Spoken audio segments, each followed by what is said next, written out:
body memory and Qigong. That is going to be the topic of this episode of Chi Life.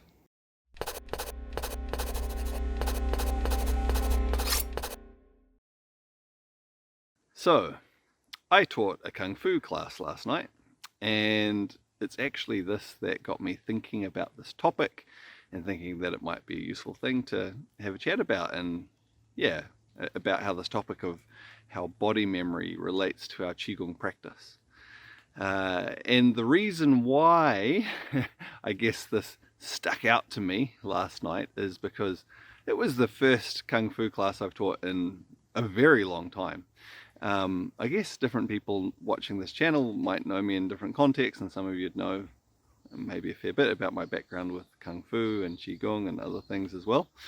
And you may know that it's a few years ago at this point that I used to teach a lot of Kung Fu. I had a full-time Kung Fu studio, and I was teaching hours and hours of Kung Fu classes every day and every week. I was doing a lot of Kung Fu, and that hasn't been the case for, again, I couldn't tell you how many years, but it's been a few years at this point, because I've been so busy with teaching Qigong. In the past, often I was doing a lot of traveling, going different places around the world, running workshops and retreats and things like that. And more recently, over the last 3 years or so, while I did do some online teaching of Qigong previously, doing a lot more online teaching of Qigong and a lot of work preparing course materials and things like that, which has just meant that the way things line up, I haven't really had the time and availability to be doing a lot with the Kung Fu. But there are some of my students who are still teaching, which is awesome. And every now and then, from time to time, I go and help them out. And last night was one of those nights. One of the guys, he was going away on holiday, and he asked if I could come in and fill in for him and teach a class. And so I said, sure, I'll go in and teach it. But as I mentioned, it had been quite some time since the last one. And he also said that, all the students there are wanting to grade soon. So that means be tested on their knowledge of some of the different Kung Fu skills. And, so it would be a good opportunity for them to ask questions and fine-tune their practice and so on. And so as I was thinking, like, oh, okay, cool, I'm going to go and teach this class, it's like, wow, it's been a long time. And I was thinking through the syllabus that we use for the Kung Fu school, and it's a really large syllabus. There's a lot of different techniques and skills, and it's a lot.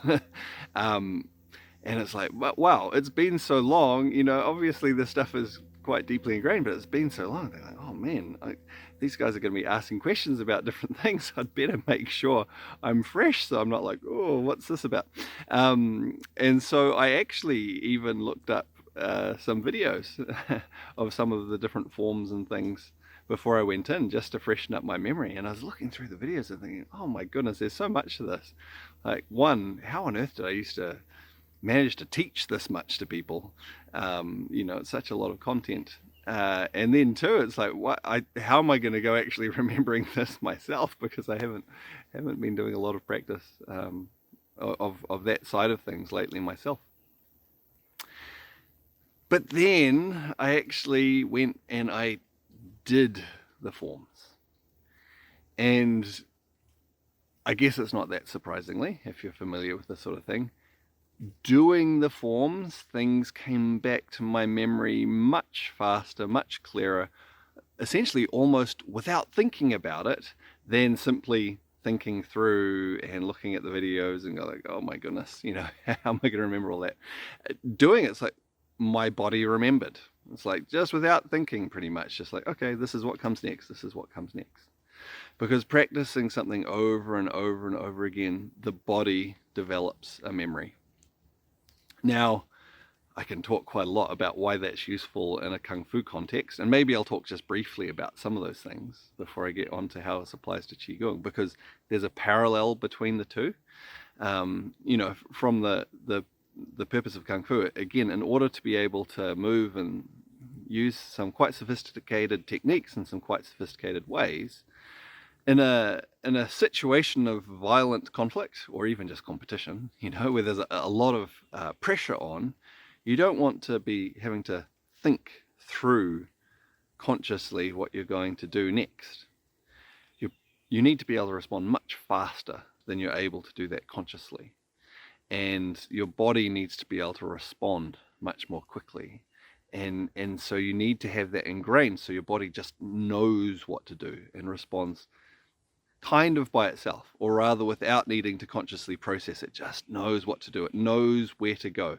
It knows how to. Actually, one of the drills I did briefly with some of the students, it was a form of Qigong. So Qigong is sticky hands. And where you're developing sensitivity with, it's not just the hands, it's with the whole body to some extent, particularly the hands and arms, but to some extent it's the whole body, so that you can respond very quickly to contact and on contact.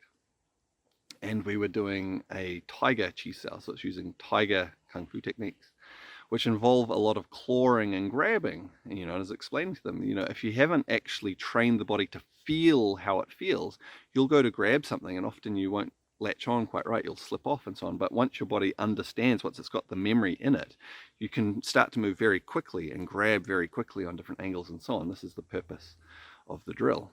And so our body learns how to do things kind of by itself, or at least without needing to refer back to conscious processing. It's got it ingrained, it can do it by itself.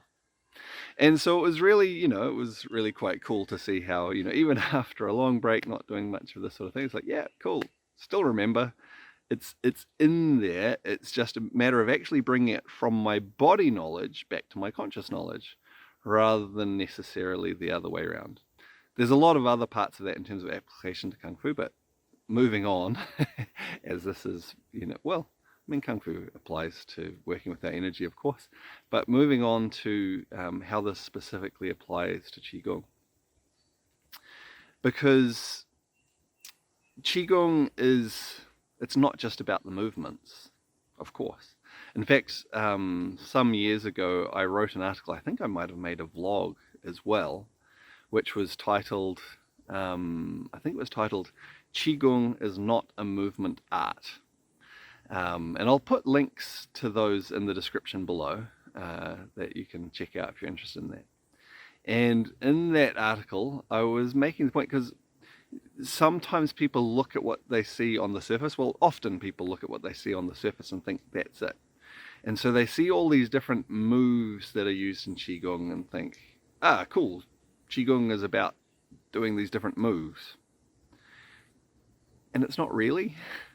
So you'll have heard me say many times in these vlogs, just basic definition of Qigong. Qi means energy, Gong means work or skill.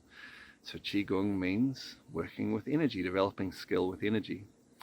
And whenever I'm introducing someone new to Qigong, I'm very, I make clear to people that Qigong is a really broad term. It includes many different parts because there's so many different ways we can work with our energy. And some of those involve, breathing exercises. Some of them involve meditation. Some of them can involve making sounds. But often we use movement.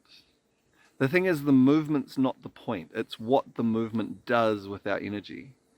And if you've done any of the Long White Cloud Qigong courses, you'll know that, I'm big on explaining what the movements do, and specifically how they stretch and open different parts of our body, how they change our posture, how they affect the meridians, how they affect the organs, how that then affects our psychology, our emotions, and how all of these things together affect our energy. I'm big on explaining the benefits of the movements, but the point of the movement is what it does to the energy. And again, there's more than one different way we can work with the energy, and sometimes we use primarily our intention, our mind and intention to work with the energy. Sometimes we might use the breath, sometimes we might use external influences.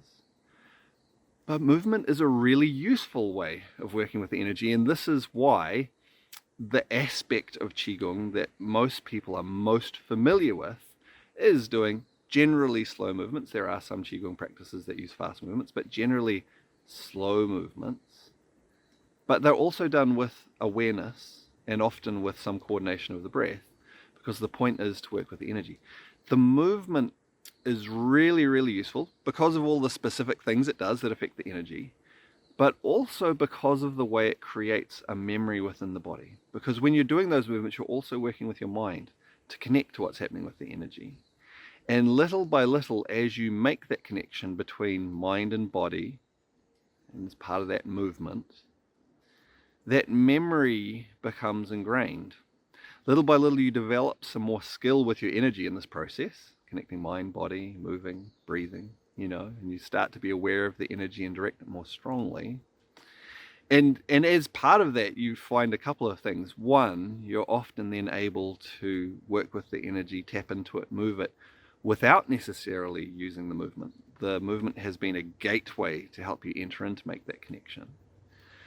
But two, doing those movements becomes a really fast way to enter into that state, to bring back all that awareness that you've developed quite quickly, because your body remembers. And rather than having to cognitively go through and think about this and this and this to connect to what's happening in your body and your energy, you just start doing the movement and your body naturally goes into the pattern of like, that's right, as we do this we relax, as we do this the energy starts to move in this way. And so, practicing those movements has more than one level of benefit. There are the direct physical impacts affecting the body, which affects the energy. But there's also, when we practice over a long period of time, it becomes a method also of training our mind, our intention, our awareness, so that we can connect that energy more quickly, more easily. And I'm sure those of you who've done Qigong for a while, which I'm guessing probably quite a few people watching the channel have, will know that when you go to do, a practice that you may have practiced for, several years, maybe you've practiced it hundreds or even thousands of times, as soon as you just go to start that practice, you notice your state change immediately. That physical memory brings with it all those other parts. And it's this really quick, easy way, quick, takes practice over time to get there in the first place, but once you're there, quick, easy way to start accessing your energy, working with it in skillful, useful ways. So anyway, I just thought that might be an interesting angle of things to have a little bit of a chat about another aspect of why we often use movement in our Qigong practices. We don't always, some of them aren't using, external physical movements in any largely noticeable way. But why using physical movement is so useful. Yeah, there's the physical effect, but there's also the way it helps us to enter a state easily. Anyway, I hope you've enjoyed the vlog. If you have, please like, comment, subscribe, share, all those good things. And I look forward to seeing you on the next one soon.